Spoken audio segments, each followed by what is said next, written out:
Good day! Welcome again dito sa Shadrack Motor Shop. Another comparison video na naman tayo tungkol sa original at fake. This time ang gagawin natin ng video ay tungkol naman sa Yamalup Blue Core. Magbibigay lang ako ng konting pointers paano malalaman ng original at fake. Bali ang fake, ito pong nasa kaliwa, at original itong nasa kanan. Pointer number 1, ayan, makikita nyo sa label. Sana makita nyo dito sa video. Ang fake, may mga konting stars siya dito, then plain sa baba. Ayan. Ang original, ito po, mas malinaw ang detalye ng mga stars niya rito. Then may mga diamond pa siya rito sa ilalim. Ayan, zoom out natin konti para mapansin nyo.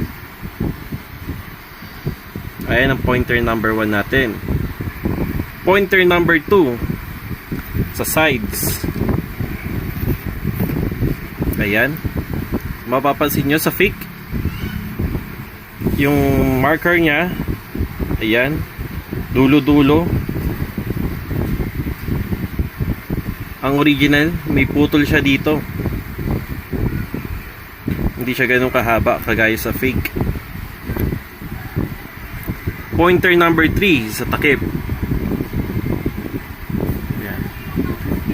Papansin nyo ba yung difference nila sa takip? Yung mga ngipit-ngipit niya rito. Ayan. Sa personal, madali siyang makita ay mapansin. Sa video, hindi siya ganun kadaling mapansin. Pero dito, ayan, makikita nyo detalyado yung fins niya rito. Compare dito, mababaw. Ayan. Diba? Next, dito naman tayo sa likod. So, ito po yung fake, ito yung original. Papansin nyo sa fake, ang manufacturing date niya ay nandito nakalagay.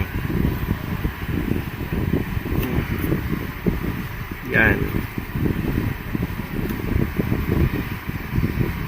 Sa original po, yan, sa bandang gitna ang serial number, manufacturing date niya.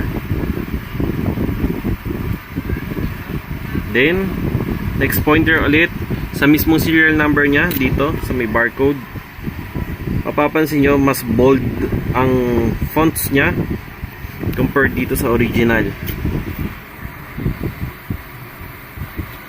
Again, pakita ko. Zoom out.